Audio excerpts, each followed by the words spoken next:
So it is 3:01. I'm going to start this session. Let me know if there's anything that I can do to accommodate you a bit better. But just starting off with the session that we have for today. As I mentioned earlier, we'll do quick introductions. Then our presenters will share their feedback and ideas and suggestions and tips about AI. And then we are going to do quick Q&A and wrap-ups as we are finishing this session for today. But before we start, let's do land acknowledgement. We would like to begin by acknowledging the indigenous peoples of all the lands that we are on today. From coast to coast to coast, we acknowledge the ancestral and unceded territory of all the Inuit, Métis, and First Nations people that call this land home. We do this to reaffirm our commitment and responsibility in improving relationships between nations and to improve our own understanding of local indigenous peoples and their cultures.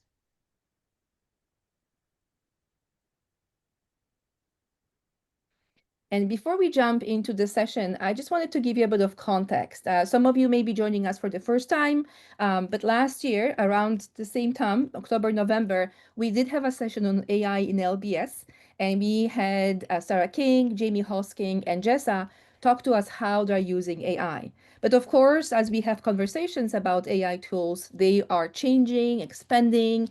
There's more and more of them every day. So we thought it would be good to revisit that topic and see who is doing what now, how things are changing for some of us, and to show you some of the examples how AI is being used in the field. So we started chatting with some of our colleagues. So that's why we have Lisa, Ryan, and Richard here. I heard from them that they are using AI in some specific ways, and they agreed to share that with us today. So our guest will be Lisa, Program Manager at the Literacy Group, Ryan Pike from Basic Skills Instructor at the Labor Education Center, and Richard Dorr from Essential Skills Upgrading at the Toronto District School Board. So thank you to all of you for agreeing to present for us today. And myself and Tracy are from AlphaPlus. So this is the team, small team that's actually running the session today.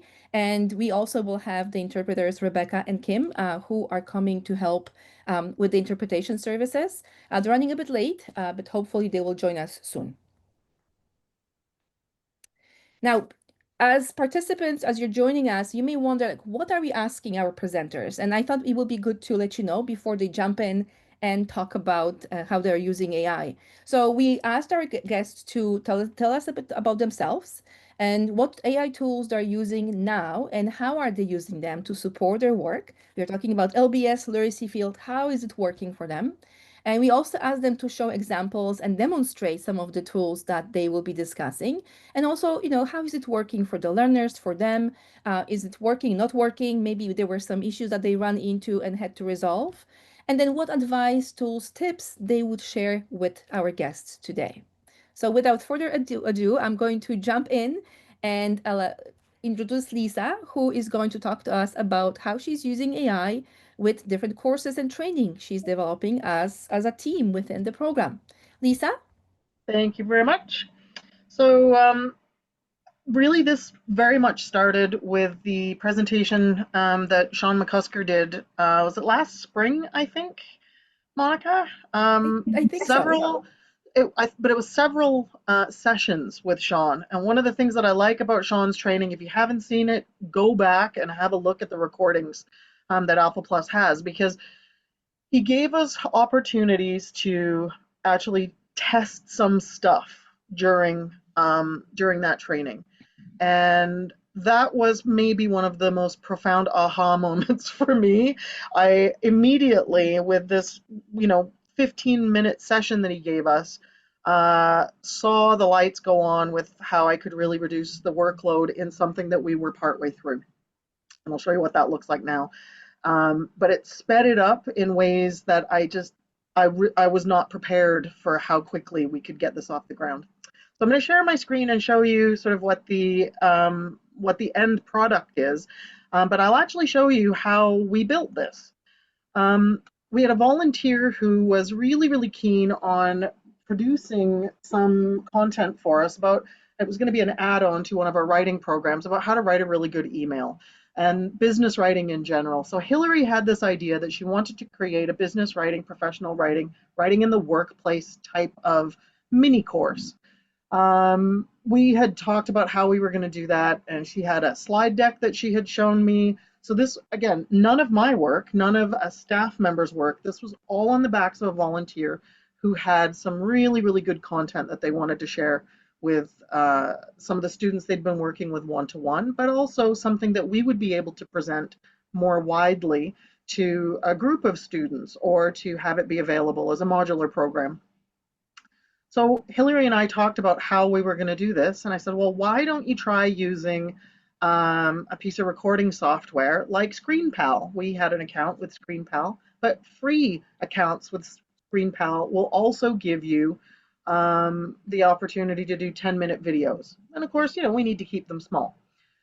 So Hillary had made these videos and she was uploading them to our YouTube channel, and we had given her permissions to be able to do that, and from the YouTube channel we could get into the back end of her videos and do with them what we wanted to do. And initially that meant that I was trawling through her video content and I was creating a summary and I was creating a quiz based on that summary, and then making that quiz and all of the questions and then having to mark them, and this was just getting beyond a joke. So as part of this content with Sean McCusker a year ago, I got more formally introduced to ChatGPT. By no means am I a technophobe, but AI was not something that I was going to spend a lot of time investing in, getting into the nitty gritty. So I had to figure out, okay, well, how can I actually use this to our advantage? And so what we started doing was, I'll actually show you the original chat because I had saved it. Write a quiz based on this YouTube video, and I typed the link in, and of course that didn't work. And so create a quiz based on the contents of this web page, and I had imported the web page, and so it was not able to access my web page. So I thought, well, this is garbage. Like, what is this AI? And it's not working for me. So instead, what I did was I went into the back end of the YouTube video, and in the back end, I hadn't realized how much AI I was actually using. But when you go into the back end of the video, you can actually get into the transcription part of the YouTube video. And I haven't done it in a while, so you'll have to bear with me while I just figure out where my captions are. Maybe this is one of our ones that I didn't do. Here we go. This is the edited version. That's what I'm looking for. When you get into the subtitles section, it's based on an AI transcription of Hillary presenting in this video. And from there, you can literally copy and paste from YouTube now directly into ChatGPT. And so from ChatGPT, when we get into, say, for example, this email formatting tips, what you have here is the transcript that I have taken from the back end of YouTube with the prompt, write a grade 9 level summary and numbered list with sub-bullets from the following.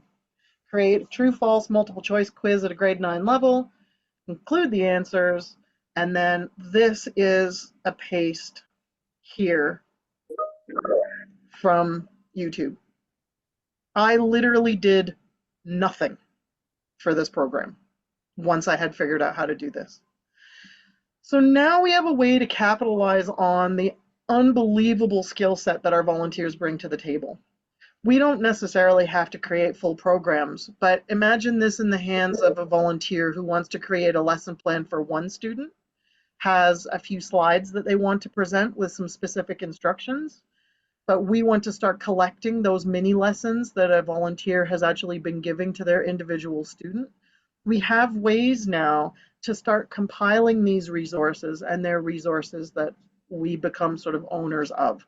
Instead of having to go back to some of the traditional LBS materials that were written in the 50s and have inappropriate photography or inappropriate drawings that are no longer valid for use in 2025, right? we have options to be able to use ChatGPT and other forms of AI in really, really small doses. You don't have to invest in using AI for full lesson plans or for creating full programs or course curriculum. They can be these really, really small pieces. Because at the end of this prompt and using this rather long, I mean, you see how long this is as far as the transcript of the video, and each of the videos is really only about 10 minutes long. What you end up with is something that's really concise, right? The purpose of this particular video, some key concepts, introducing formal versus informal writing, some specific tips for writing with using different style and tone.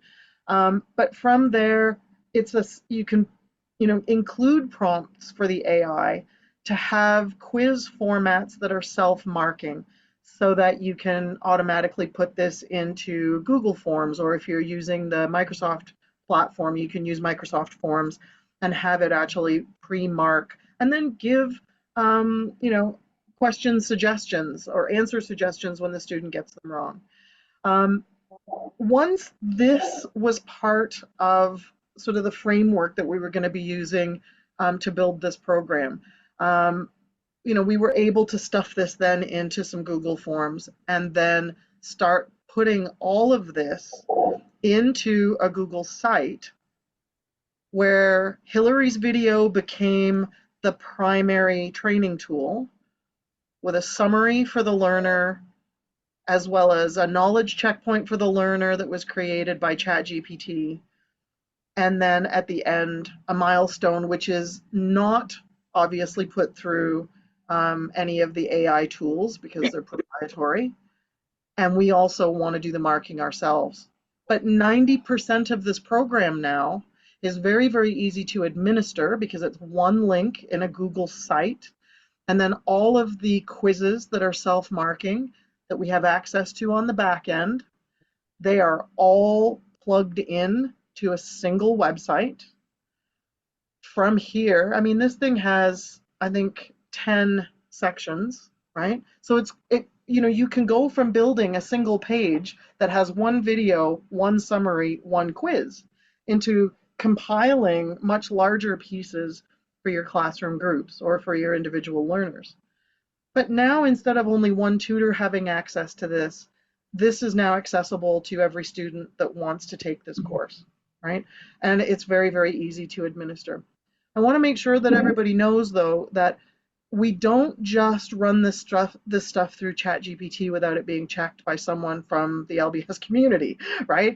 It's not a free pass to not do LBS work. But what it means is we got 10 sections to this course completed in the same amount of time that it would have taken me probably 2 sections of this course. It also allowed me to not have all the vetting go through me, which of course is going to be biased. Instead, I was able to farm this out to Hillary, who checked it for the content based on her video and her aims with the video, but also with other members of our staff team who were able to check it for appropriate leveling. They were also able to check it for appropriate language based on the groups of learners that we were going to be putting it in front of. And we were able to test it with learners, and they gave us feedback. And so we spent more time going through the vetting process instead of having to work through the grunt work of developing it. And that made this program then a really, really successful model for us to, I think, use versions for an upcoming project that we just got funding for. So instead of it being one small piece, we're probably going to have about 10 modules like this that will essentially be built the same way. And we'll be able to do more for a lot less money. But the quality of the work then and the volume of the work that we're able to create will be much more. And the other piece of this that I want to make sure everybody knows is not a single part of this was done with a paid account. These were all done with a free YouTube subscription, a free Google subscription, a free video editing software. It was a free ChatGPT platform that we were using. There was nothing spent on memberships for anything to create this particular piece. You can do it. You can do it in sort of micro and macro versions. We don't all have the bandwidth to be able to create something big, but I think this is a real avenue to be able to do that. And it allows some buy-in when you give a really, really small chunk of work to do for already overburdened team members. But you can really get some buy-in if they just need to go through a couple of forms and clear language them or make sure that they're appropriate instead of asking them to develop a full piece of the module. I think I'll leave it there because this gives you sort of an idea of where we were at, and I don't want to cut into anybody's time, but I think questions, when Monica's ready to open up the floor for questions, might kind of tease out some other pieces of information. Thank you so much, Lisa. And actually, we do have a few minutes for questions. So if there's anyone who would like to ask or comment on what Lisa shared with us, the one thing that I just wanted to say, because Lisa, you're making me think about the transcripts in YouTube. Many videos now will have transcripts. So if there are lessons or activities you like as a video and you would like to create extra activities, you could go and copy that transcript and see if AI will help you generate some activities, quizzes, and things to work with the content as well, right? 100%. Okay, all right. Anybody else that may want to, if you feel you want to speak up, just unmute yourself, or you can post the questions in the chat if you would like. No, I just had a request that Tracy put some links in the chat, but would it be sent again to us as Yes. a follow-up? Because it's hard to copy paste so many of links somewhere instantly. So if you could do that. Absolutely, absolutely. We will be sharing that as a follow-up email, definitely. Yes, and another question, not a question, request that I started using recently, some of the things, and just today at 2:15, I was struggling to find something for the test tomorrow, and I used Social School AI and was successful. So if time permits and you want me to share, I will go last if you want. That would be great. Yeah, we'll keep you. Yeah, absolutely. I'll try to make a note and remember. Yeah, I was putting in the chat, but then I was thinking, okay, I've started talking, so let me just ask that. Yeah, thank you. Perfect. Perfect. Thank you so much, Lisa. I know that for some of us, we use different tools, whether it's Copilot, Gemini, ChatGPT, we are kind of learning, adapting, but sometimes it is also about the way you would prompt or ask the questions, what you're looking for. And I think, Lisa, your example, how you just put the YouTube link and it wasn't working, but then, you kind of customize it and you worked with it. It kind of gets better. Yeah. In addition to that, it's something that was one tool that I missed out last time. And there was another tool this time, which I discovered, which could be useful tips for people who are going to try. Yeah, a couple of them. That's all. Yeah. Perfect. Perfect. And the prompt really is everything. Even, I mean, on Friday, I'm going to do a full day presentation on clear language, and one of the major additions in my training for clear language is using AI. And at the end of the day, what it doesn't take away now that we have AI is you still have to know your audience. And I think that's, we were talking just before the meeting started, and Ryan had said, I think people are really worried about some job loss when it comes to using AI. But AI actually doesn't know LBS learners very well, because in the education world, we don't have massive amounts of research for AI to actually pull on in order to be able to create the kind of resources that we need in exactly the right way. So we, as practitioners, are the ones that are doing all of this guidance to make absolutely sure that whatever it is that generative AI is creating for us is still appropriate for the audience that we have. And that, I don't think, will ever really change. I think it's always going to be required that we are able to guide the AI and have it do some of the heavy lifting on the quantity of work that we can do. Mm-hmm. And it's a really good point, Lisa, because we sometimes worry about that, but that vetting and checking and making sure it's working, but at least you have a starting point. That's how I kind of look at it as well. Anybody else that may want to comment?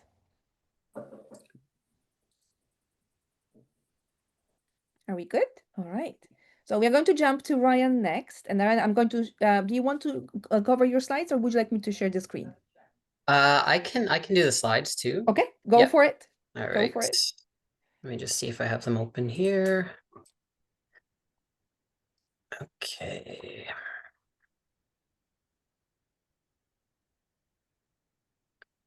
Okay, can everyone see that?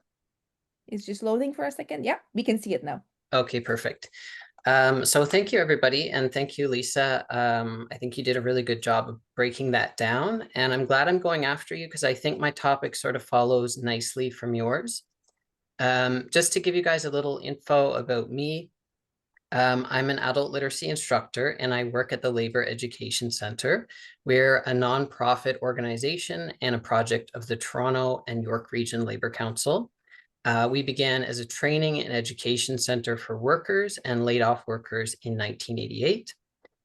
We have a few different employment and training programs. I work in the basic digital literacy program, and we sort of have two different streams. We have our what we call our in-house classes, which at the moment are all online. So I teach a weekly computer basics class on Zoom. And we also have partnership classes. So we design basic digital literacy classes in partnership with other organizations. For example, at the moment, we have a senior smartphone class that we're doing with TNO in Toronto. And we're also working with the Hospitality Workers Union to provide basic digital literacy on computers.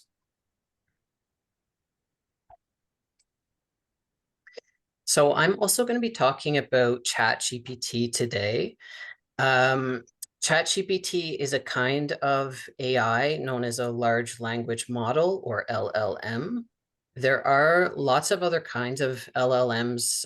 You may have heard of like Microsoft Copilot or Google Gemini. There's like more and more all the time. I am most familiar with ChatGPT, and I use it in my everyday work. So that's what I'm going to focus on today. Some of you may have heard before that there are a lot of problems with these LLMs.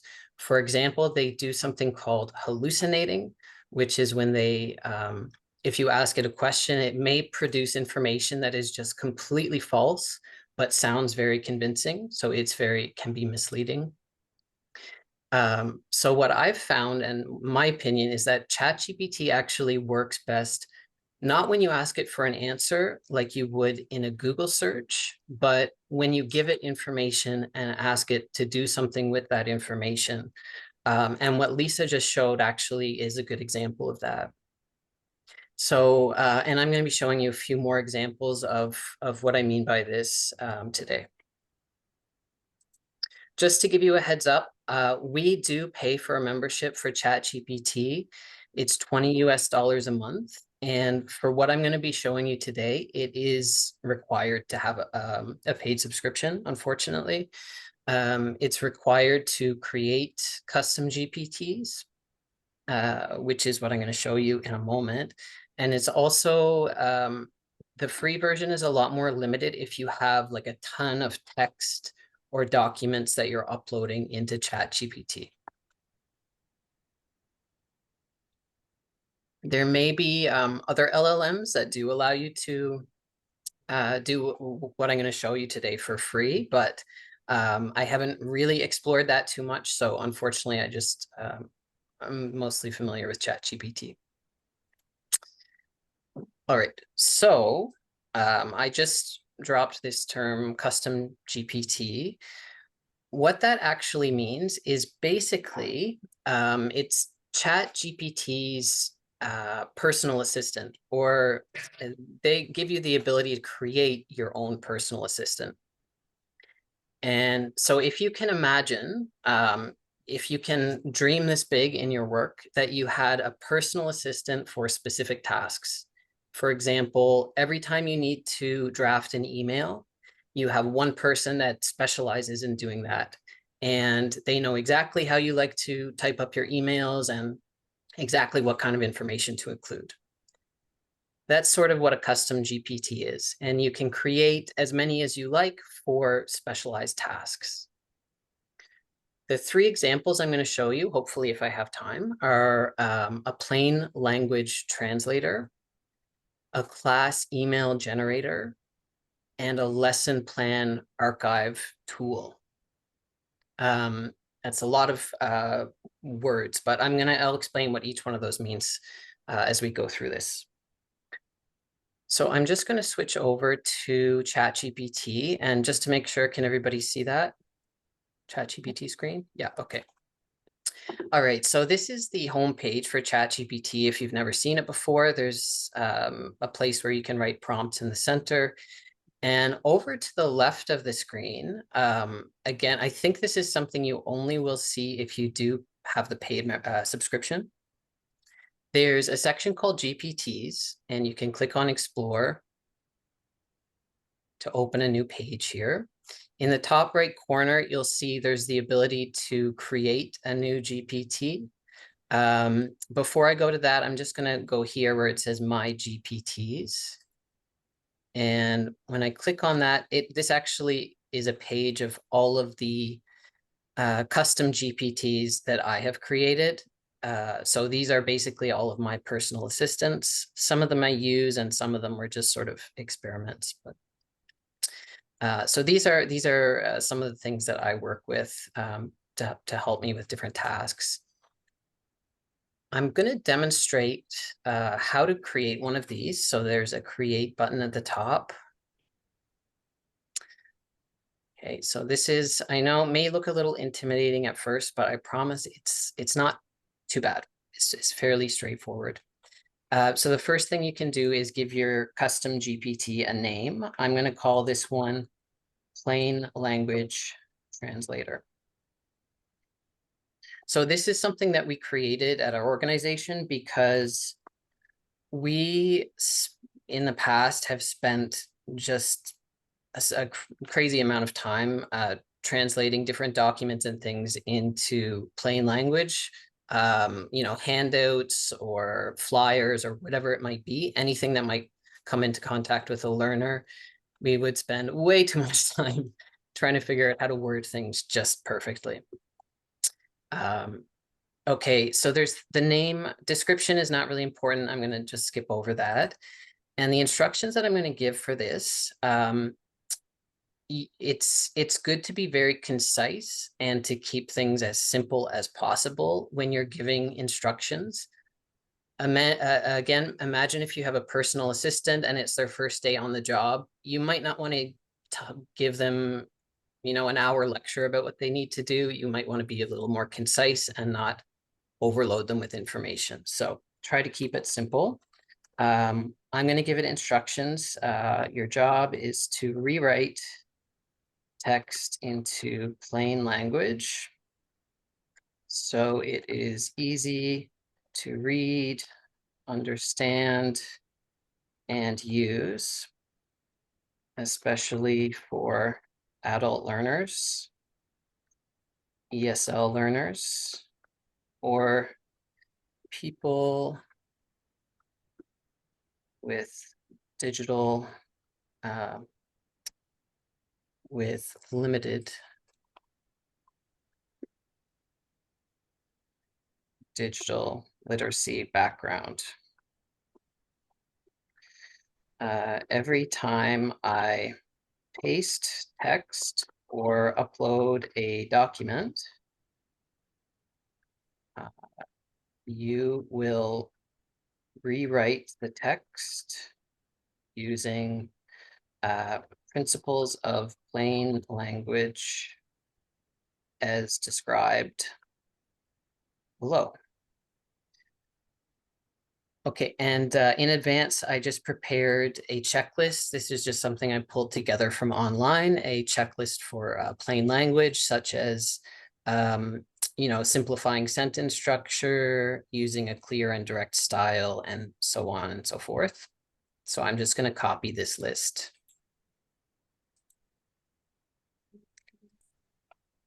And I'm going to paste it right here.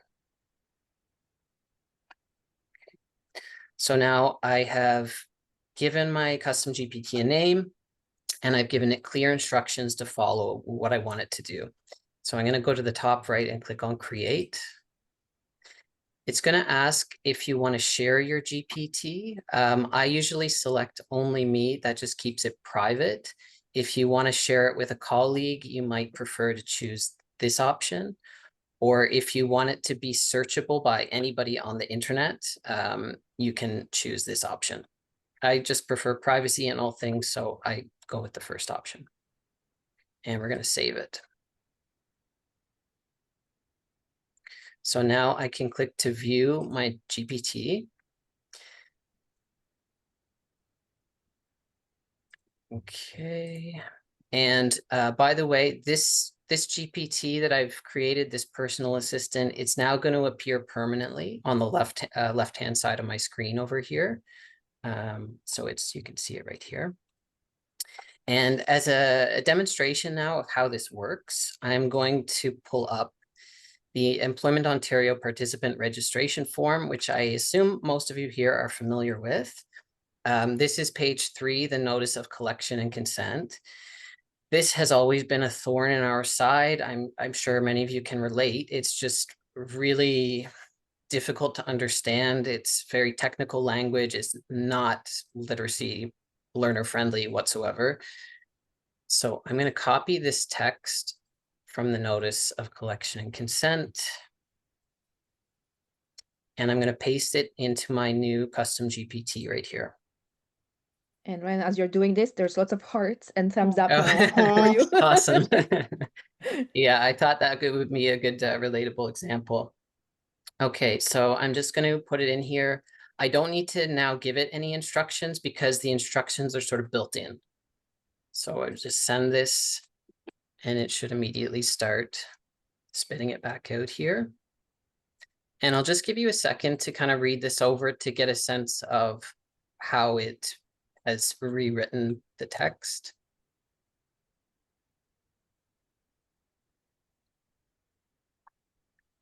Brian, rather than keeping this as a private GPT, I think you should actually share it. Like share it with the ministry. Yeah, no Just kidding, right? saying. I mean, how easy would it be for them to now do things like this? It's really good. Yeah. So it's way better. There's little things that may need to be fine-tuned still, but like Lisa said, now instead of, spending maybe a whole day rewording something like this, you have something to work with that you can just edit it, and it's just so much faster. Right. So that's just one example. You could, of course, copy and paste any text into here. You can also, if you click on this little plus sign, you can upload any document and it will do the same thing. So how am I doing on time, Monica? Do I still have time for more? Plenty. Yep. Okay, perfect. So that was my first example I wanted to show you of a plain language translator. I now want to just show you a couple of other custom GPTs that I've created to give you some ideas about what's possible with this. So another one that I've created is called CB Email Composer. If you see where I'm pointing with my mouse here. CB stands for Computer Basics. That's my weekly online course. And this is the custom GPT that I use most frequently. It is just a lifesaver. I love it. So I've set this up and I've given this instructions so that whenever I upload a document or I give it information, I paste text, it will use that information and compose an email to my class. Specifically, what I do is, because this is a Zoom class, I download the transcript of my class from, I download it from Zoom. If you use Zoom and you record your classes, you have the ability to download a full transcript. This is a really big transcript. If you see down here, it's 61 pages. So it's kind of a huge amount of text. And this is another reason that we pay for a ChatGPT subscription, because there's a limit on how much text you can put in if you have a free version. So I'm going to copy this transcript from my class. This is actually my class, I think from last week or the week before. And I'm just going to paste it in here.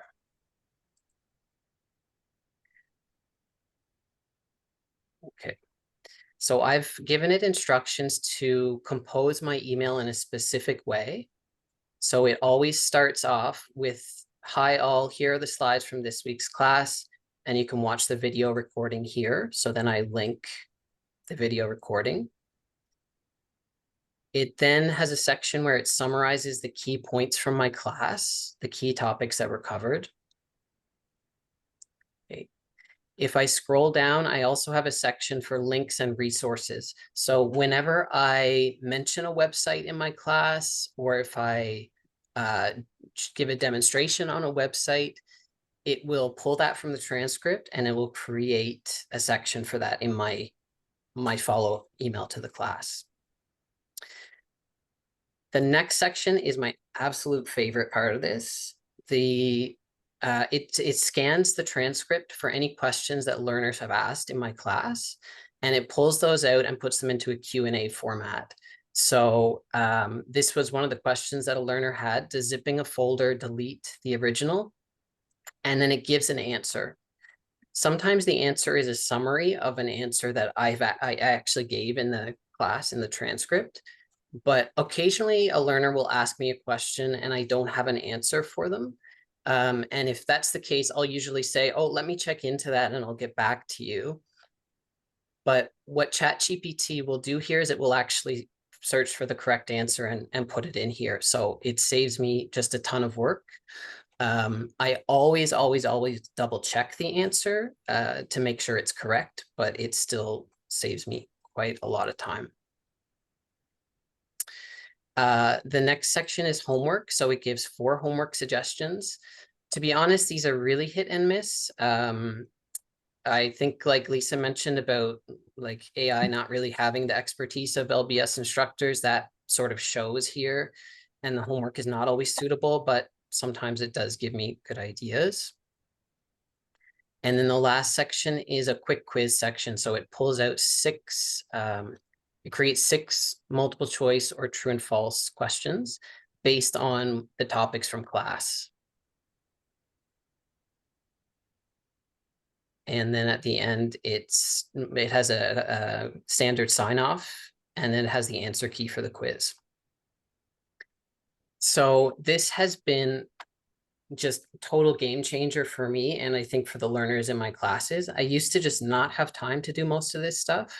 I didn't even always include homework every week when I sent out my email to the class, and now it's, you know, it's a whole different ball game. How am I, Monica? Am I out of time? No, you're not. You're good. One question that I wanted, if I could ask, you really specifically set up the questions or instructions, the prompts to format in a specific way. Would you mind, if it's okay, to show just the prompt, how it's laid out? Because we see For that. the instructions? Yes, for the Yeah, instructions. sure, no problem. So I'll go back to Explore here and just go to my GPTs. I think it's one of those things where we are still learning how to really give the prompts, and you are so good at it because you're able to tell it, pull the questions, create a quiz, and you're actually organizing in a specific way. Yeah, it takes some getting used to. Keep in mind, you can always go back and edit these instructions for custom GPTs. So if it's not behaving quite in the way that you want, you can come here and edit it. But yeah, let me just show you. These are the instructions for the custom GPT for the email composer.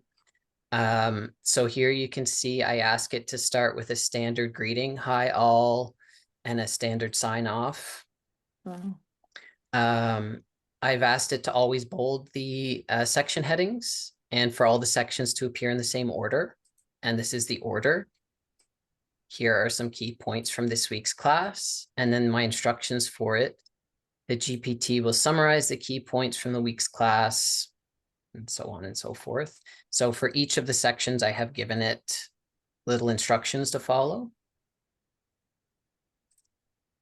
For the questions from class section, the GPT will scan the transcript and any uploaded chat files for questions asked by students and generate responses. Here's another little tip. You can ask ChatGPT to create instructions to create for a custom GPT. So some of this, I actually went to ChatGPT and I said, hey, I'm creating a custom GPT and I want it to do these things. Create instructions for my custom GPT. Yep. Yeah, so that's hopefully, I know I'm trying to pack a lot in here, but No. hopefully that makes sense. That's perfect. So I'm going to pause for 1 second. There's a few things. There's somebody who actually is suggesting, we should actually try to create a follow-up email from today's transcript to see what it's going to do. So I'll try and see if I can follow your example Yeah, and create a bot like that. But yeah. also, I just want to pause because we have a question from Simone. Mhm. And Simone may have a question or comment from either Lisa or you, Ryan, if that's okay. So I just want to enable and allow Simone to ask the question she has, okay? Sure. Give me 1 second. I'll just enable Simone's camera or make her spotlight just so we can see Simone. There we go. Go ahead, Simone.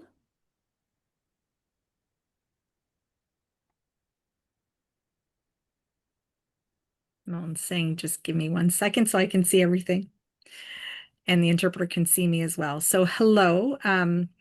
Really, my question is just about AI in general. I am trying to use AI to make sure it's adapted to our deaf adult learners. I realize that using AI can really save us a lot of time and energy. And so my staff has said, try using AI. And I'm still in the learning stages of utilizing AI. So one example of something that I've done is I might say for pre-level 1, someone who's still just really learning their alphabet, they're not quite adapted to or haven't developed a sophisticated vocabulary, and I will say, do this and add pictures. And sometimes it generates something I don't want. And so then I'll say, oh, no, that's not what I want. Let's try this. So I think I've been using Google Gemini, I think that's the right way to spell it. And so sometimes I just have to stay in the cycle of asking it to re-edit. So now looking at Chat GPT, where we are, I'm like, these are the things that I like. So I'm wondering what the difference is through the different AI platforms and how do we know which one is best to go. And sometimes I can't find what I'm looking for. And then I still have to create it myself. So I think there are definitely pros and cons to using AI for sure. Yeah. Ryan, do you want to try to answer? Yeah, so I am mostly familiar with ChatGPT. I have also used Microsoft Copilot a little bit, and I've experimented a bit with others too. They're all very similar. I think I've just gotten accustomed to using ChatGPT, and I really like for whatever reason prefer the output, or I prefer the answers that it usually gives me. I don't know if it's necessarily one is a lot better than another, but I bet if you do a Google search of I'm sure there's people out there reviewing the different ones and what they're good and not good for. So I don't know if that helps you a lot, but unfortunately for me, I'm just mostly familiar with ChatGPT. And then if I could just add to what Ryan was saying, and I think we all start with different tools, we test them, and then we kind of stick to the one we like. So ChatGPT for somebody else, it may be Copilot. For somebody else, it could be Gemini. So and we were just chatting with Ryan before the session that Gemini launched something called Gems. And then it's similar to GPT, the custom bots. And what I have seen so far is that there's a free version, web version of it. So in the slides, when Ryan will be ending today, there's a link to that as well. So if you are trying to look into the cost of ChatGPT versus other tools, it may be worthwhile just to play it with Copilot and Gemini to see if there are options similar to what Ryan is doing with the paid version of ChatGPT.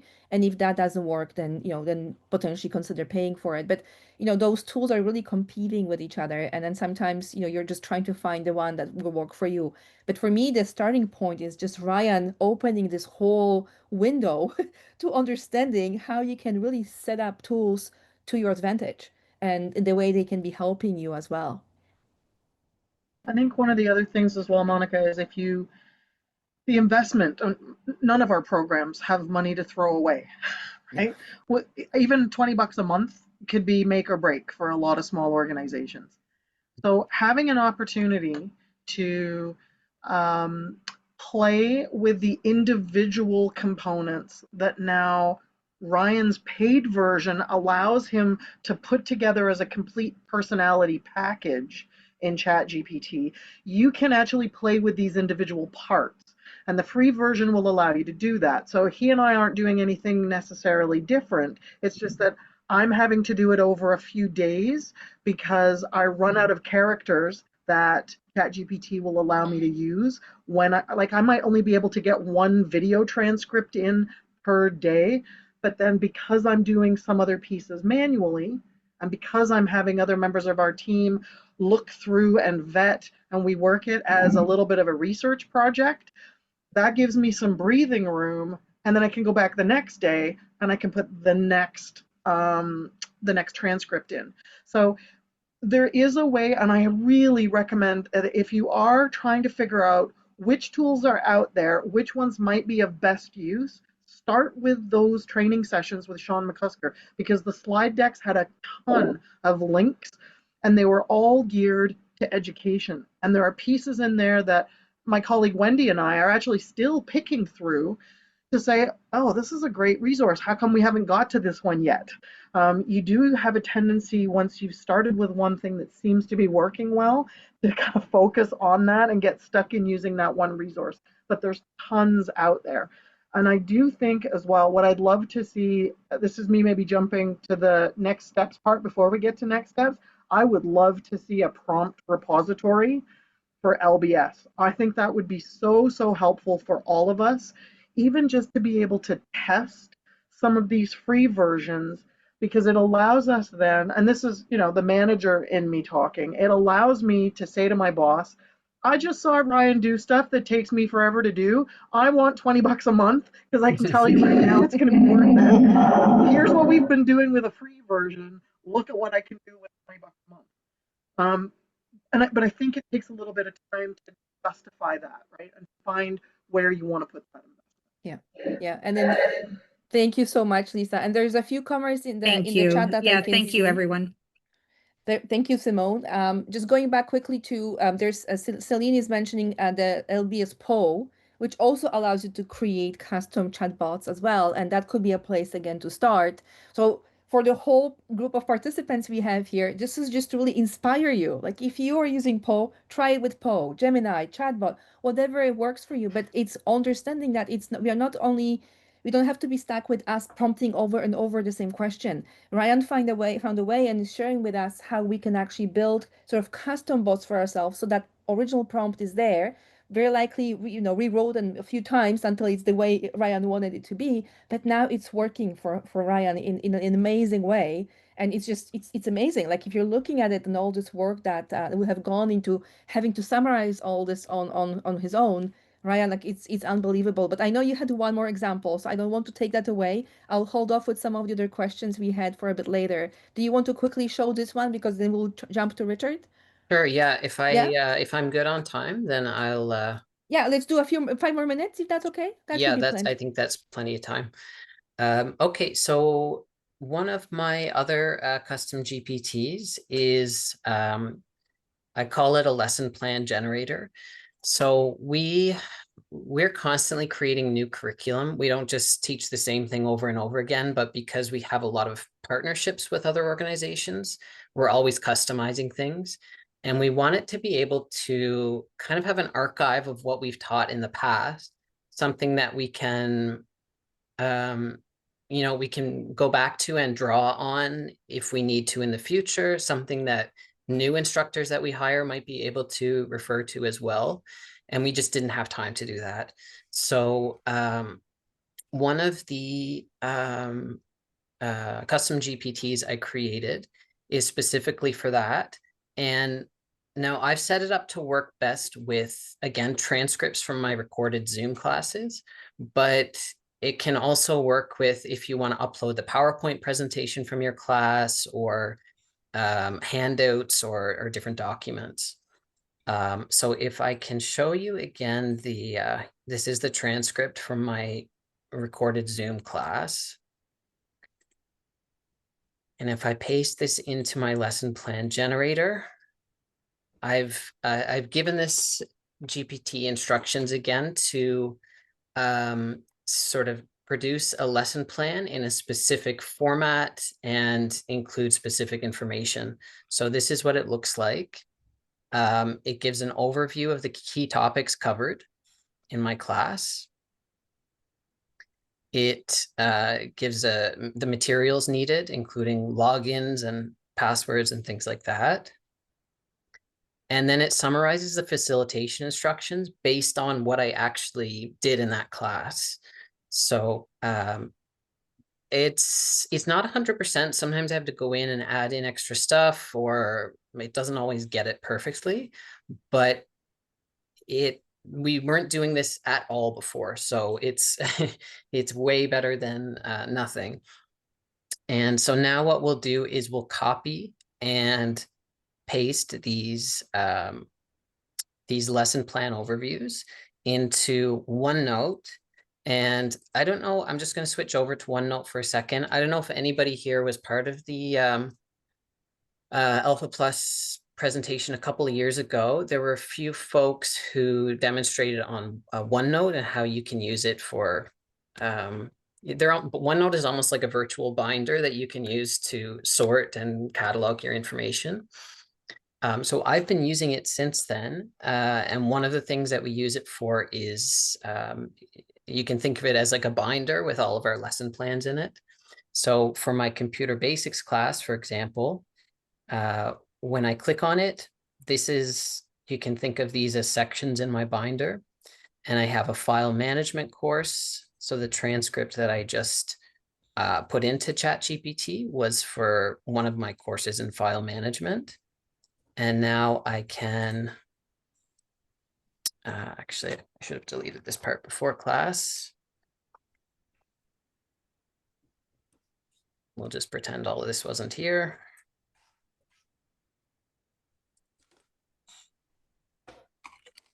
Okay, and then I can paste my,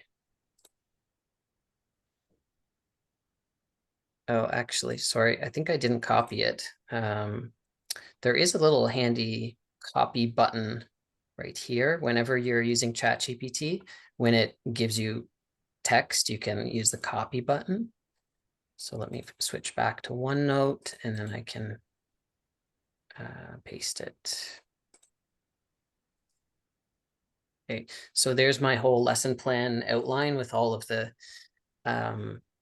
sections to archive all of our lesson plans. So we've been doing this for probably a little over a year now, and it's just been like we wouldn't have had this at all anyway to archive our lessons before. So yeah, and there's lots of others as well that I use for the custom GPTs. I have a handout generator and all kinds of other stuff. So I know this specific example might not apply for everybody here, but hopefully it sparks your imagination and you can, think of how it might be adapted for your own program. I would say the like parting words of advice though are just to always read over everything very carefully and edit as needed, because ChatGPT and other LLMs are definitely not perfect. So yeah, I think that's it. Thank you, Ryan. You have been amazing, and I'm just going to quickly jump to our slides. When you stop sharing your screen, just to show you that in the slides that we had, and this is just one of the examples. So Ryan is using ChatGPT. We haven't tested the Gemini version and option, but it is in Ryan's slides. So I'm going to launch the slide with tips from Ryan, and that way you will be able to see that as well. Just give me 1 second. So at the bottom, we just added a quick note to let you know that there is the Gemini version, and they call them gems. So here is the custom chatbots, gems in Gemini, but they also allow you to generate custom bots for different purposes. And it's similar to what we have seen in Ryan's example. There are some examples. So for example, there will be a storybook you can write, and you can generate a prompt, very brief or very specific, and it will generate a storybook for you with illustrations. So that gets very scary, but you could actually try writing a book for your nephew or son for reading at night, and then also see if there's something that can be generated for the learners in the program in terms of the lessons and activities as well. So there's each of those tools offers you different options. I know it takes time to explore and try, but I hope that Ryan's examples, because I was so inspired when I saw Ryan's chatbots. It's like, wow, you could actually have a custom email that will go out and it will summarize things for you. I'm sure it took quite a bit of time to get used to it, to review some of the information and how it's doing everything. But wow, Ryan, this is amazing. And I do have a raised hand from Smida. So Smida, any comments or questions that you have for Ryan? Um, Actually, I have a question for Ryan, but would you mind sharing the screen again, Ryan? And if I'm asking something that you already mentioned, then please repeat it because I was switching devices and had problems with my mouse and other things. So I Okay, was distracted. In case I'm asking something, if you already mentioned, then please repeat for me if you don't mind. sure. So um, I was interested in your chat GPT, the summary of your lesson and the questions that are formulated by from the group of learners and all that. Mhm. So just to know the basics or the starting points, are you putting your Zoom recording there of the lesson that ChatGPT is summarizing the lesson? So what are you actually putting as a starting point over there to summarize your lesson from the week? Yeah, that's a good question. So all of our classes are on Zoom and we record them, Okay. which of course we have consent forms and everything for the recording. And Okay. when you record with Zoom, you can go into your account and download a transcript. Yeah. Um, and it's if you go under the recording section, Mm-hmm. it's right next to the place where all of your recordings are stored. There's a place to download the transcript. So that's what I'm using to Okay. copy and paste it directly into this custom GPT. Okay. I quite guessed that it's something regarding a Zoom recording that you're using as a source to start. As to feed the chat GPT as to what you want to Mhm. summarize, and from there it is. And then differently, I thought maybe that is it that you are putting a document that you used or a link that you used to ChatGPT to summarize things from there, but it's not that. It's actually the Zoom recording transcript. Yeah, and so you can see the transcript right here. This is actually, all of the sort of dialogue from class. So I literally copy and paste this whole thing, which is 60 pages, sometimes more, and I paste that into ChatGPT. You can use other stuff too. If you see this little plus icon here, Yeah. you can click on that and you can add any files from your computer. So you could use PowerPoint slides from your class, or anything else. Mhm. Uh, I asked this question because as we know that LBS learners, they don't attend classes regularly, and I'm trying to create different platforms where they can go and complete their tasks like ellie.com or the Ed Puzzle, or I'm using another site as well. But when you are reviewing and revising certain things and you feel, oh, that learner is absent, tomorrow maybe we are doing the test or something again. So I was thinking, how can I record my reviewing the lesson in real time in person class? So maybe there's a option of recording your um, or whatever you teach, but again it'll record only my part and not Mhm. like I'm moving around the class using Blackboard, Smartboard, everything cannot get recorded. So that was my question. If somebody can help me with that as to what steps I can do, because many times I see that there are 2, 3 advanced learners that they requested something to review, and the day that I review, they're absent. So that I can Yeah. send something to them, and though they are absent, they still get what they missed. It's a good question. There may be a better way to do this, but you could, if it's an in-person class, you could still record it via Zoom, and just maybe get a really good quality microphone that picks up all the audio from the class, Okay. and then download the transcript. I don't know 100% if that would work, but be worth a try for sure. So maybe I need to use my laptop facing the Board. board, or me and the board, where it can record everything Yeah. I needed to record, maybe that way. Okay.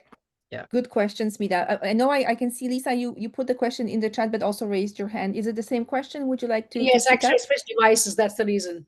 Yeah. Just a couple of things. But then I saw that it's disappeared, so again I put it. Now I think Thank it's the you. same question, not Yeah. different. Yeah. And now Lisa. So I think, Smita, as well, one of the things that you can certainly do if you have a specific lesson that you're going to be teaching, and it is sort of stock and trade, and it's something that you tend to repeat, you could end up doing what we did with the email program, which is sit down and do your slide deck or whatever boards you're planning on using, and record that as a baseline piece that you can refer back to all the time, and you just save it in your YouTube channel, and you can paste it wherever you need to. So there's video content. And certainly we've done that with our customer service class. It's the same class, it's the same slide deck. We run that thing 15 times a year. And what we've done, we actually recorded full sessions, including the student parts, because we use that for training other tutors as well. And so we have this on the back end, but we can pull the transcript from that training session that was a live version with students. And then we adjust that transcript so that we can pull out any confidential information.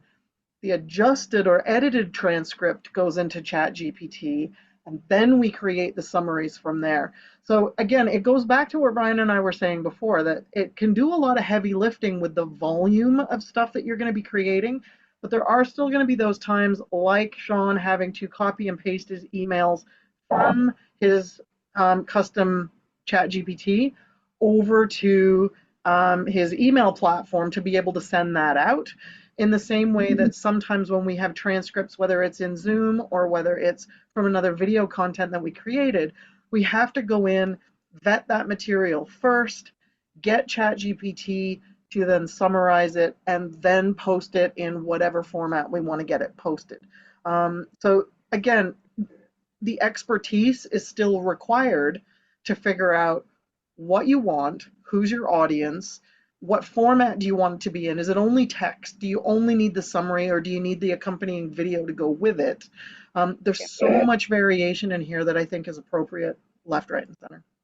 Yeah, absolutely. I think I'm confident with the editing YouTube that are readily available and put in my Edpuzzle site, and then create questions. I have gone up till that stage only, but the things that you have mentioned, I think I'm still novice in editing and a lot of things that you mentioned, but I would give it a try, definitely. Thank Perfect. Thank you, Smita. I can see Helen has raised her hand. So one last question, and then we're going to go to Richard, if that's okay. Hi there. I just wondered, is there a way, this is fantastic. So is there a way of taking a YouTube video and getting the transcript of the video when we've had nothing to do with making the video or posting it? How do we get a transcript of a video that we can then create a... I will have that. I actually open YouTube just to show you very often, because if somebody does closed captioning, then there is text that goes with it, and that gets put into the transcript. So I will show that at the end of today, if you have a bit of time, or if you can stay behind. But I will show where you can go to find that transcript. Okay, thanks. Yep, perfect. Okay, all right. Thank you so much. Thank you, Ryan. I think we got so many people inspired, and we have different ideas. We are going to jump to Richard now. And Richard has a different tools and resources that he's using. So he's going to share that with us as well. And Richard is working at a school board, so a slightly different group of learners that he's working with as well. Okay, Richard, up to you. Would you like to share your screen? Yep, I'm going to share, and okay, here we go. Okay. Just oh, okay. I just have to get used to it. I got used to Teams. Zoom. It's been a while on Zoom, because I want to get into my PowerPoint. Okay, here we go. Okay, and share my PowerPoint, I guess. Okay, so I've got 4 slides of content, and then I'll do a live demo. It's going to be a surprise. And then after the demo, I will have my concluding slide. So if I run into trouble, I'll just have Monica use her version. So basically, okay, that's the who I am. By the way, I've never used PowerPoint. I put it all out in the line here. They didn't do it in first person, but this was created in minutes from my bullet points. And I used Copilot because it's Microsoft environment, and they created this PowerPoint presentation. Because I do want to use it, but I've never had the need until digital started to grow, right? Our digital needs started to grow. So our organization, I'm TDSB. My name is Richard Dewar. Okay, and it doesn't speak like I'm speaking. It's talking about me. So my role is I've been 21 years in special as an instructor, literacy instructor in LBS, ESU, Essential Skills Upgrading, still LBS, but we call it that. And I also worked 11 years at CAMH. So like you're all familiar with multi-level classes, which is what I've done. And OAL-CF is what we follow. And basically resources our program provides laptops, TTC, Presto cards for those that need it. And of course, my emotional support to learners, all the different situations that we handle. So, but you came here to ask me about the AI tools and how they work, and so how they support my work. So basically there is a big problem with creating math and fractions stack fractions to look in the textbook. But I did, through ChatGPT's referral of Overleaf, basically I can go to ChatGPT, ask me to create a worksheet with like a fraction addition, right? And then it said it'll create the file so that I can paste it into Overleaf, and that gives me all the proper output from my PDF. So I can have 3 1/4 plus 7/8, and it'll print the way it is in the textbook. My demo will be today on School AI.com. That'll follow shortly. And I create custom lessons. So if we're in the class and someone's talking about, coconut water, then I'll just say to the class, would you like a lesson next week about how different cultures use coconut water? Boom, done. So I can be very, very rapid in my response, which I love School AI. There's a lot in there, but I'm going to focus on one particular area of that. I use Ellie.com, so the Ellie bot, I trust it.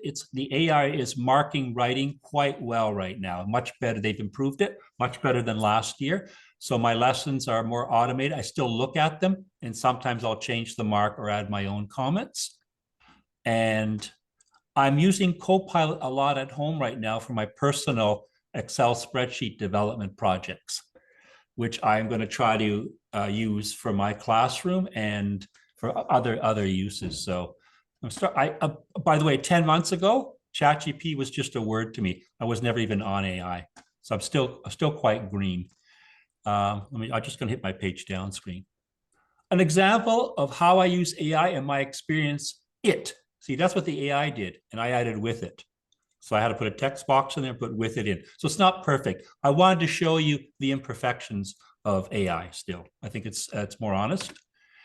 Okay, so I use the website School AI, and I use the agent called CoTeacher. I used to use Worksheet, but with CoTeacher, which I will show you in the live demo, it helps me generate these tailored English lessons. And I have a prompt that I'm almost standardized on now. I've been experimenting with.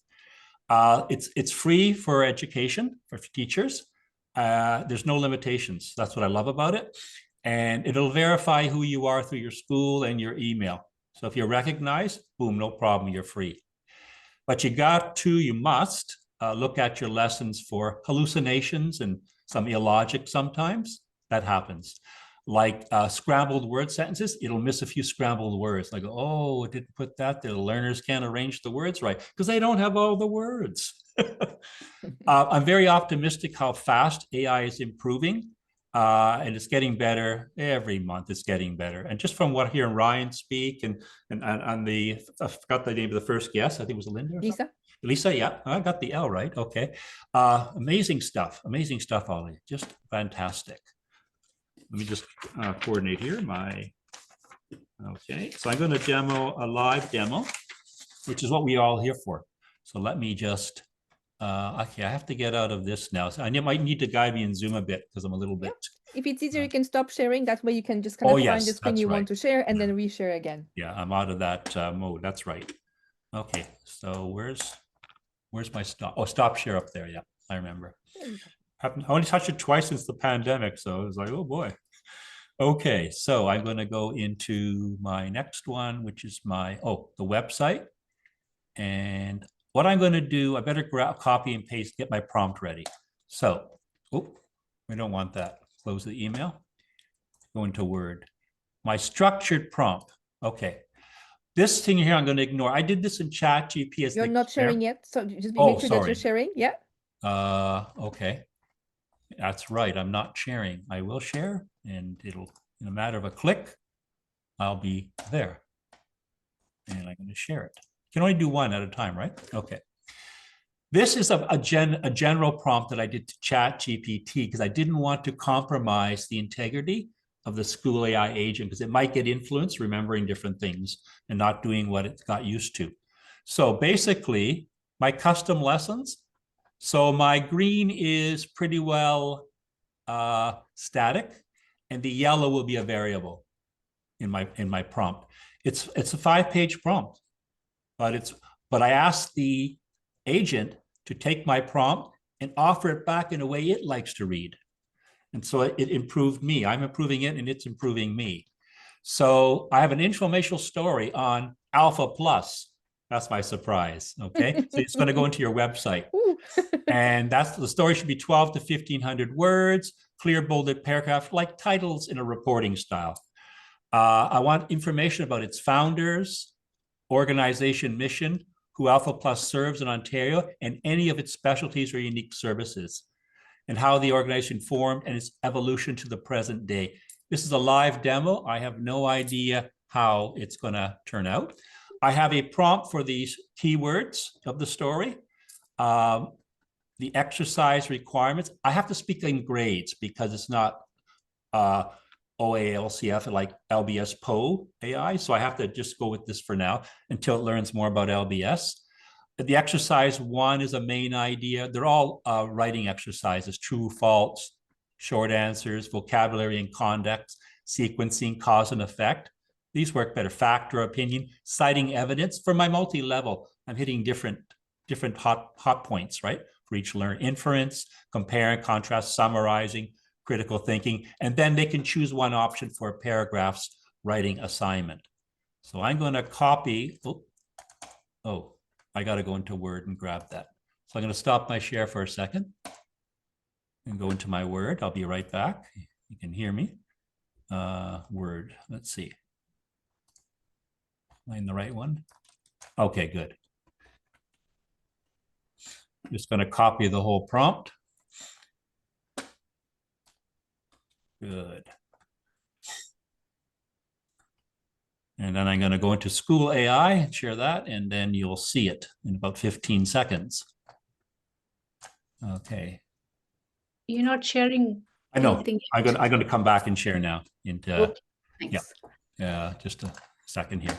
So I'm going to reshare. I'm going to go into my Open AI now. Where's my Open AI? Right there, School AI, not Open AI, and share. Okay. Everybody see School AI now? Yeah. Yes. Okay. So I'm specifically using one area. I used to use Worksheet a few times, but I find with the co-teacher, I get much more. Okay. So I'm going to use an agent, an assistant. So this is the second screen. This is the first screen. I'm going to go into assistant. And then Dot, I don't know yet. She's somebody brand new. I'm going to go in the chat here with co-teacher. I'm just going to move your pictures over here.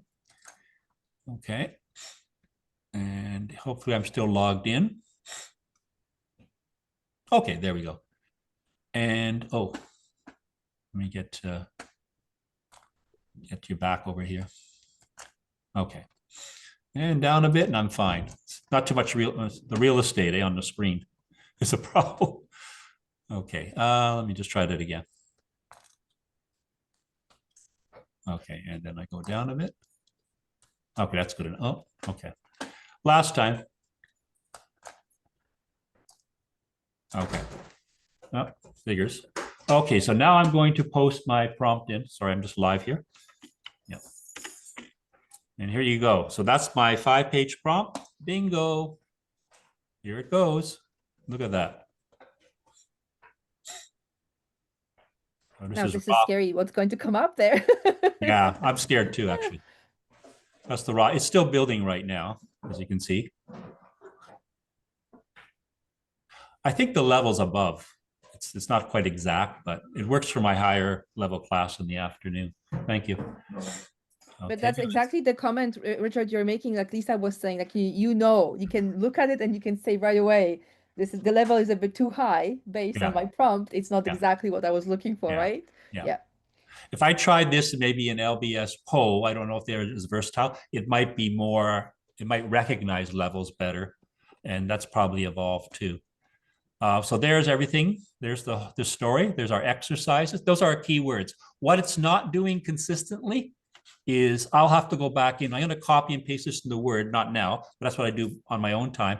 And I will see that's italicized. I will bold one of the first keywords in context in the story. It does it sometimes and it doesn't do it all the time, but I can't get too picky with it because it's in the beginning it used to whine at me. Oh, it's enough. And it would try to truncate exercises and lessons. So this is no good to me. So you don't want to overdo it. So there's all the lessons there, which I would cut and paste, and it's ready to be copy and pasted into Word. See? And then I have an answer key at the end, and I always create my own PDF from this. I fill in my own answering sheet. So in a way, if I think about what Ryan was presenting when Ryan built his own bot, School AI gives you a bit of a bot to help with some of the instructions you provide and kind of builds it for you as well. Yes. Okay. And some of this prompt was me prompting the assistant to give me a better prompt. Give me concise wording that you would like. And it really understood that. And then it would take out my wordiness and clean it up even more. And then I would work with it. Sometimes it still did not really execute its own instructions, but you learn this is almost perfect now. And I'll keep finding that, in further research. The next time I do this, it might be consistent. Then I'm going to move on to other lesson modes. Okay. So that's there's the story. See, tell me if this is true. AlphaPlus is an important organization based in Toronto, Ontario, Canada. Why I did that? This is American, so I had to say Toronto, Ontario, Canada, so I don't get Toronto, California or someplace. Okay. It helps adults who want to improve their reading, writing, and digital skills. The story will tell you about the founders of AlphaPlus, its mission, who it serves, blah, blah, blah. It did a better job in ChatGPT because they mentioned one of the principals, founders by name. I think it was CA with his initials, something like that. I forgot. I'm just going by memory. But it talked about the early 80s, a collaboration, basically. I think it came out of George Brown or one of the colleges. Partnership with George Brown. Yes. Yes. There was so my mind is I've got thoughts from the ChatGPT story because I liked it better, but I wanted to show School AI. So I could redo this and say, give me more detail, take this out, take that out, add that in. You could tweak that all at the end. But what I did was a standard prompt. So I'm not surprised. I'm controlling all of the exercises the way I want them, not what it's going to select for me. So that's important. But sometimes they're great, That's amazing. That's amazing. Yeah. So with the lessons you build, Richard, I know you used AlphaPlus as an example. What other topics would you build lessons for?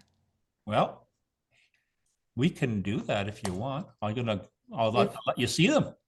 We have 5 more minutes for you because I didn't plan this, but I'll let you see it because it's there. Here's what I'm going to do in a week or two, encouraging peace on earth. Make sure that you're sharing the page with us. Right now, we are still seeing the AlphaPlus piece. Oh, okay. I'll reshare then. I thought it was going to stay in the same screen. Let's see. Where's my School AI? Where did it go? Did I lose my School AI? I think so. I think I lost it. Oh, there it is. Okay. Okay. So there you go. I have a list here on the side under co-teacher. I've deleted a lot of lessons, coconut water. This is how to encourage peace on earth. See? Wow. I thought with the US and the way things are going on in the world was maybe a good story to have what we need to do, right? Perfect. I've got that all in there. Same, similar format. Short answers from text. See, I will bump these over and have all of these blanks lined up like in Word. So I'll take like a half an hour at home, go click, click, click. And basically when I like the template, I will get myself a month ahead in lessons. That's my my goal. So to create more time to learn other AI and math things. So planning ahead. And so a few more tips. Do you want me to switch back to your presentation, or would you like to switch? So if you want to wrap up your the best practices, or do you want to just... You know what? We can go, you have it on your slide, right? I do, yes. Yeah, just switch to yours. I'll just read it off that. That's probably more efficient. Perfect, because that way we'll be able to wrap up your piece. Yep. But I really appreciate all the examples, and I know sometimes it's a bit hard to go through as we are going through it. But as I'm setting this up, I can see Lisa has raised a hand. Lisa, go ahead. Yep. Really enjoyed the piece, Richard, about asking AI for training on a prompt the way it wants to be prompted. I think that's really great. And it reminded me that one of the pieces of AI that we've been sort of experimenting with is another bigger platform called Magic School AI. Yes. And one of the things that I liked about it while I was sort of playing with it was in the prompts, you can also use emotional intelligence as part of the prompt. So if you're asking it to review a piece of writing that a student has done by copying and pasting from an email or from a mural board, or if you've got something on a Zoom whiteboard or something, copy and paste it in. What you can do is, instead of just asking it to rate this paragraph for spelling and grammar, you can be really, really specific about it, right? Rate this paragraph for spelling and grammar based on writing you would expect from someone with a grade 4 writing skill. And you are a supportive, motivational instructor who wants to focus on subject-verb agreement rather than getting into all of the corrections you would make, and then provide suggestions, and then in the next go around, rewrite using the suggestions that you've created so that the student has a model, not just of the suggestions you would make about their writing, but another version or an edited version. So the prompts become everything when it comes to dealing with the nuances. And so, you know, you're dealing with it with formatting, so it looks right on the page after you've done that copy and paste. Ryan is working through it to tailor emails that are really specific, and having a paid account allows them to do that. And even with some free versions of these programs, because I know someone was asking about free versions of School AI, even some of these free versions can get you part of the way there in thinking about what's the best way that you yourself or your program might like to play with AI as an option before you start, you know, really getting into the nitty-gritty of paying for it. So just really fascinating, these back and forth nuances of how to tailor the prompt, both to get better at using AI yourself, but also to have the output be more than just dealing with a quiz or subject knowledge, but you can actually filter in some of these other pieces that provide the support that as LBS practitioners we consistently do. True, like it's basically AI, and they're like an intelligence MacGyver, you know, and it's training, you're training it. It's a genius MacGyver, you're training it to train you so it can do a better job. Yeah. You know, and the prompts are very, very important. Should I Richard, wrap one up? minute. Okay. 1 minute for you. Okay, I'll wrap. Perfect, I can wrap up. So limit tool usage. Don't get overwhelmed, right? Avoid using many websites simultaneously to prevent inefficiencies and build proficiency. I restrict myself, like we have Canva now, but I can't get into it. I could maybe make colorful presentations, but I just got the PowerPoint one down, you know, so just limit yourself. Refine your prompts as you go, like gradually, and like as we just discussed, and get them. It's good. AI will do everything you want. It's just a matter of getting there. And then it's going to surprise you, and you might want what it offers too. But don't get goaded by it. Like ChatGPT says, do you want this? Do you want that? Do you want this? If you're on a free one, then they say, oh, I can't do it anymore. Come back tomorrow at 11. then you're stuck.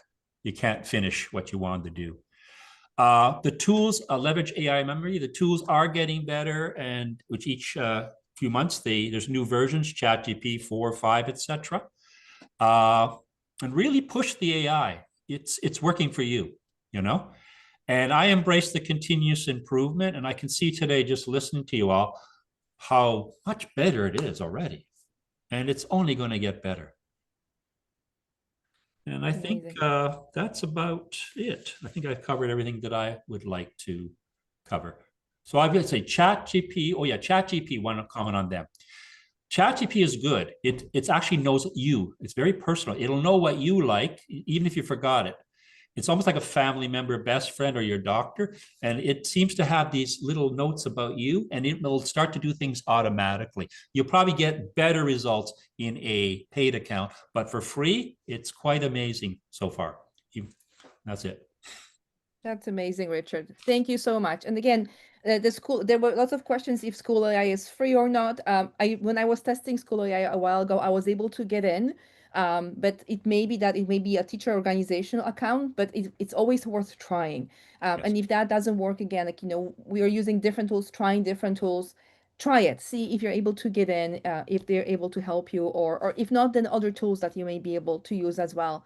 And because we are running short on time, I just want to make sure we wrap up our session for today.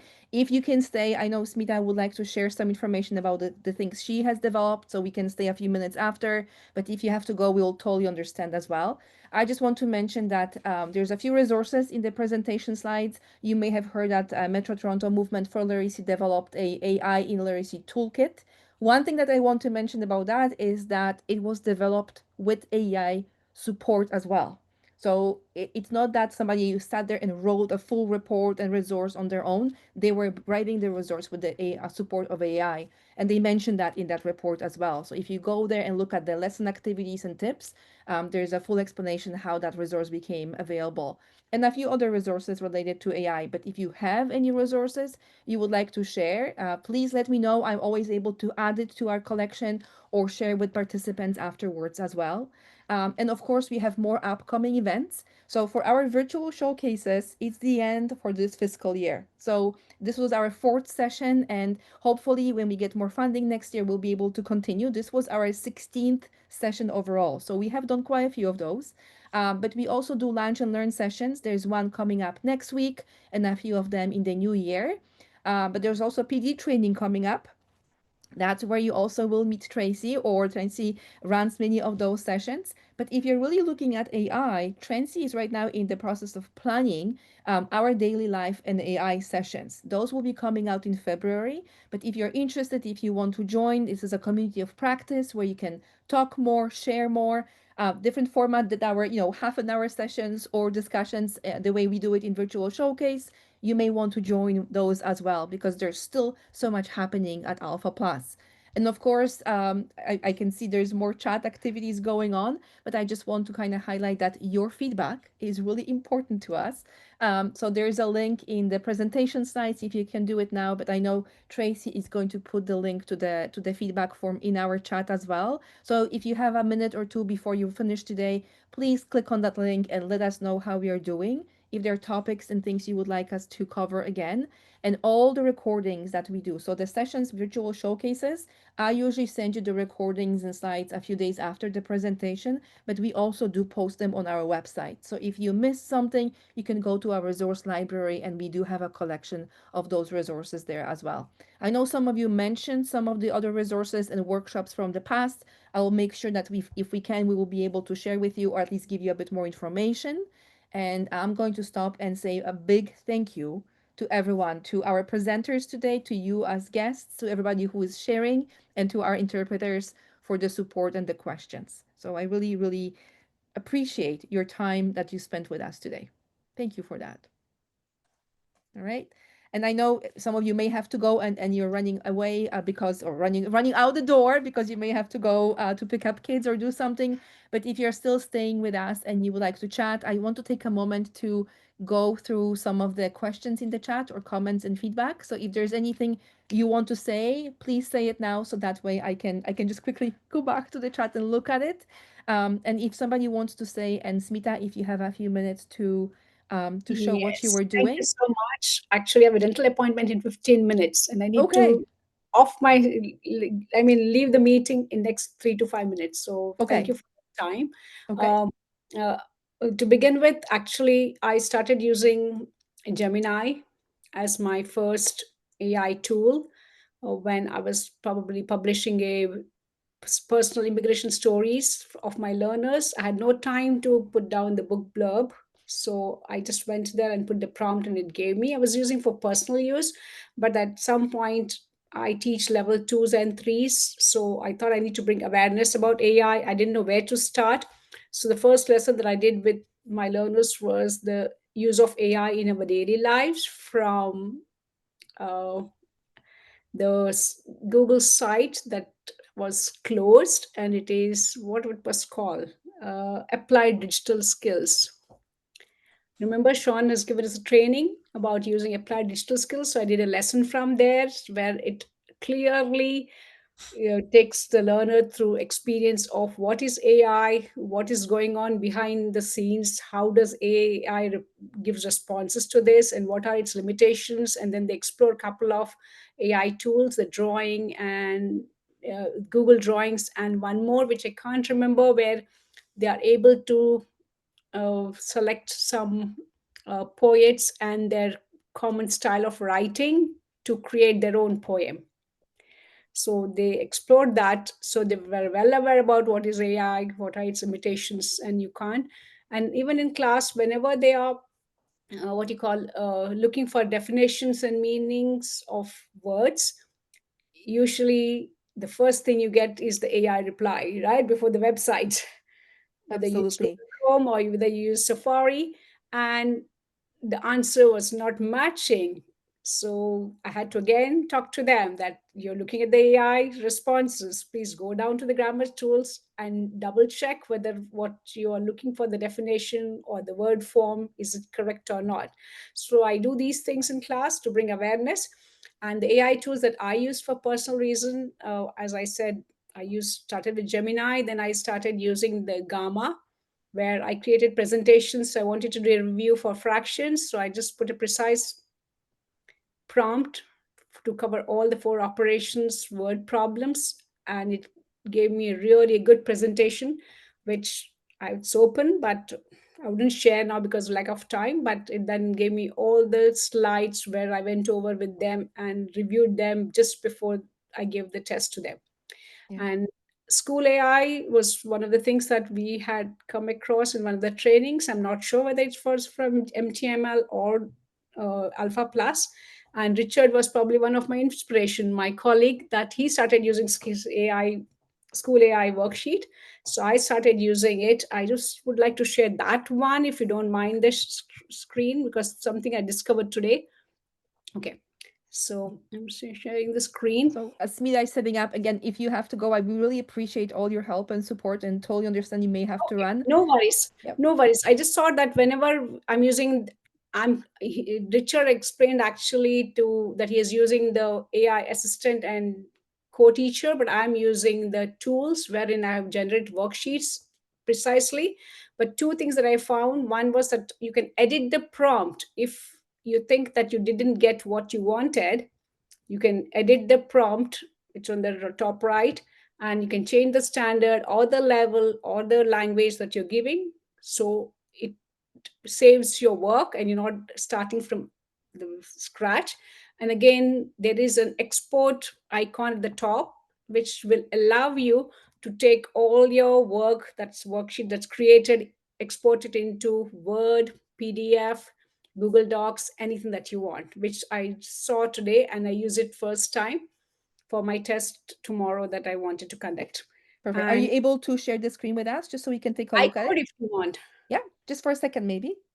Okay. I don't know, it's a screen. Okay, let me just see if I can.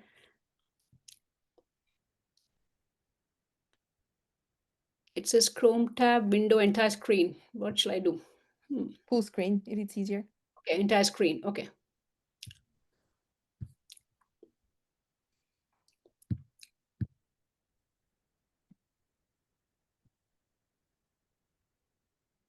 I don't know whether it's not allowing me to share.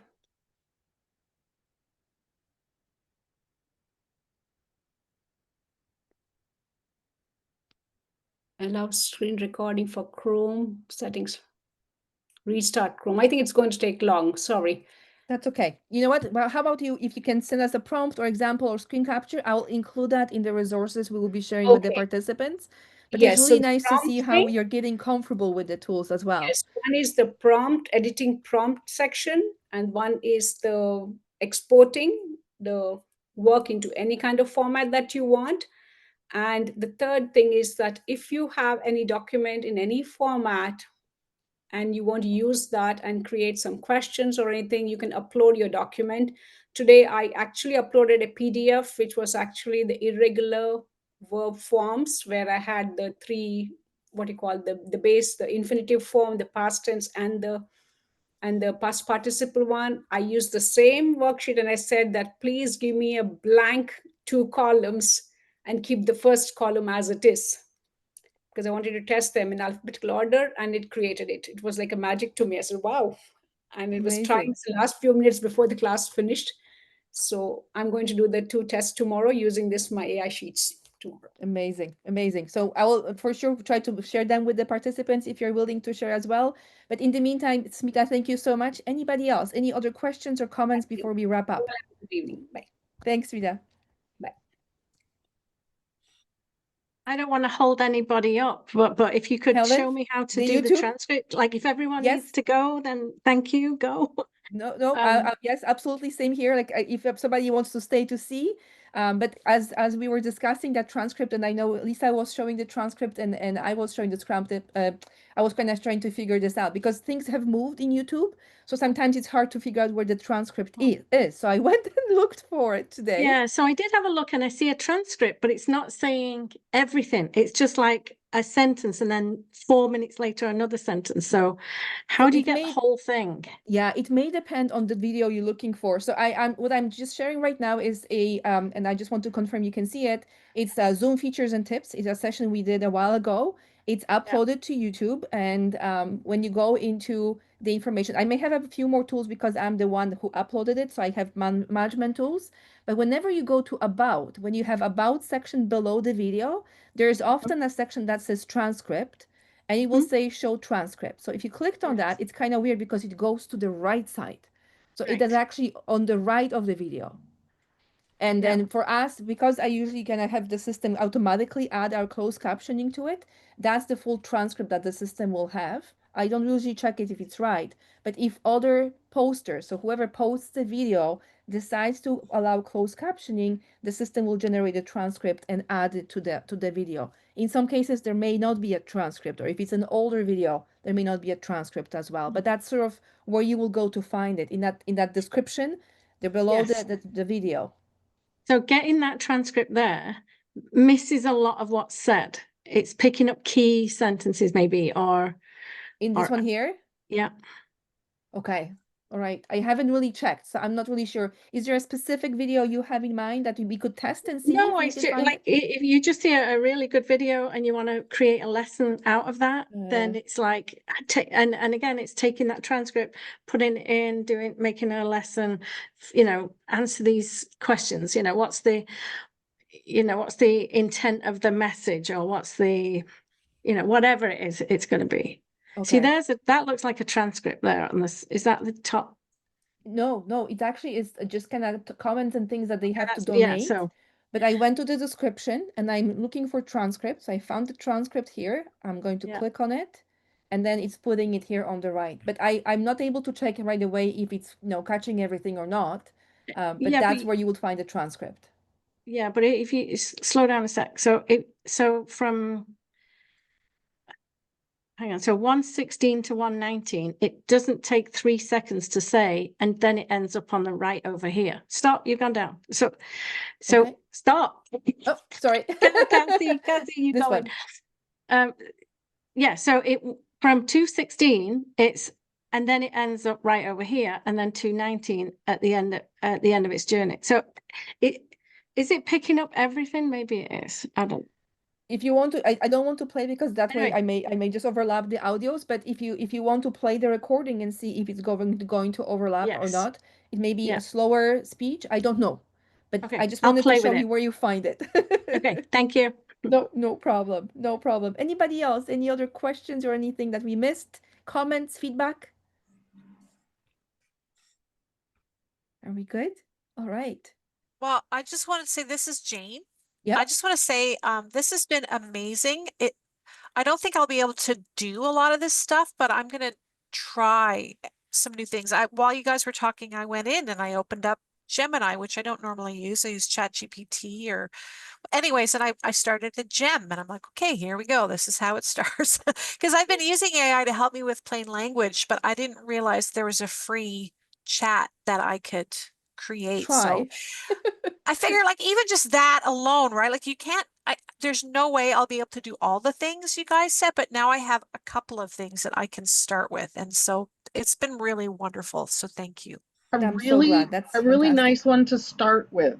If you have content from reading materials, especially current events, that is not written at the right level for your learners, but they are really super interested in that content, you can copy and paste it and put it into whatever LLM and ask for a particular grade level and ask for some content knowledge questions.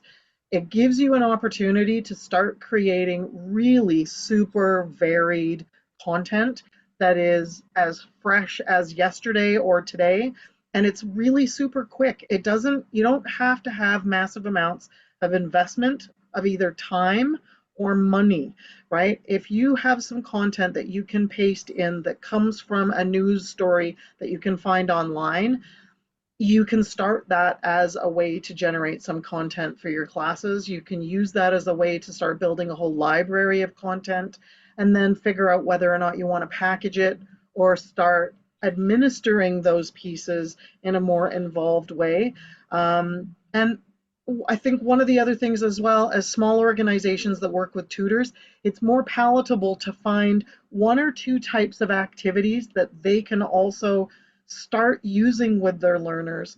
And if they're using either an account or they're sharing the content that they're creating so that you have the original article, maybe it's just a link, then you have the scaled down version that's leveled for a particular grade reading level, and then you also have these additional pieces. But that's how you learn to play with the prompts.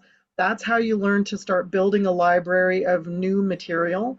And that's how you get other people in your organization on side. It's also how you get your learners to start learning how to use the technology. If they find something on, a CBC website, not that most of our students read CBC, but some article somewhere, and they're really interested in the photograph and the headline, but they're not really sure about what the content is in the prose that's written with it, get them to start using an LLM to scale that down to their reading level so that they understand it better. It really helps them paraphrase and understand, even to pull vocabulary, right? Give me 3 vocabulary words or create a glossary from this, right? You don't have to use it for everything in your lessons. You can start using it for discrete pieces instead of, thinking that you have to rely on it for every part and putting the investment in that way. Yeah. Very good point. Thank you so much, Lisa. And I'm going to stop here because we also have our interpreters who have to go. I want to thank you all for the time, the ideas, the resources, the inspiration. I think our goal is really that, we really hope to kind of seed some ideas for everyone, get somebody started. So that comment from Jane about, how it was helpful to start something, that's exactly what we are hoping for. And then, each and every time we get together or we chat or learn from each other, we find out, that somebody actually, developed or did something newer or different. So thank you again to all of you. I really appreciate everything. I'll be following up with different emails and resources in the next few days. Thank you. Thank you.